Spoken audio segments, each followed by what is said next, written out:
ఇప్పుడు మనకి హిమాలయాల్లో మునులు ఇప్పుడు సాధువులు తపస్సు చేస్తూ, మనం అక్కడికి వెళ్ళి వాళ్ళు కూర్చున్న చోట కూర్చొని తపస్సు చేస్తే, మెడిటేషన్ చేస్తే వాళ్ళ తపశ్శక్తి మనకి కొంత అన్నా వస్తుందట. ధారపోస్తారట. ఇప్పుడు మన రజనీకాంత్ గారు గానీ, వాళ్ళందరూ ఈ వెంకటేష్ గానీ, చాలామంది అరుణాచలానికి వెళ్ళి, రమణాశ్రమానికి వెళ్ళి, ఆ స్కంద గుహలో ఏదో అంటారు. ఆయన కూర్చున్న చోట కూర్చొని చేస్తే అసలు ఎంతో ప్యూరిటీ ఆయన కనిపిస్తారు. మనలో ఒక డివైనిటీ, ఆ వెలుతురు మనకి కనిపిస్తుందని అంటారు, ఆత్మజ్యోతి.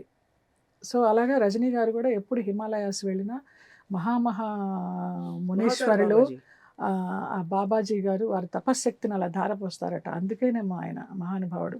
పడినా లేస్తూ అంత ఎనర్జిటిక్‌గా ఇంతమంది అభిమానుల అభిమానాన్ని సంపాదించుకొని ఆయన ఈయన్ని గాని, అమితాబ్ బచ్చన్ గారిని గాని వీళ్ళందరిని చూస్తుంటే నాకు నిజంగా అనిపిస్తుంది.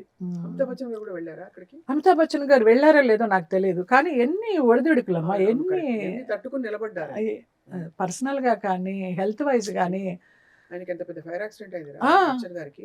అక్కడి ఆ దాకా టైంలో. వెళ్ళి మళ్ళీ వాళ్ళు వచ్చి, మళ్ళీ అన్ని సినిమాలు చేస్తూ, అంత మంచి మంచి క్యారెక్టర్స్ చేస్తూ ఆహ్, ఆ జన్మ ఆ సార్థకత నిజంగా నాకు. ఇంతకంటే గొప్ప జన్మలుండవని కొంతమందిని చూస్తే అనిపిస్తుంది.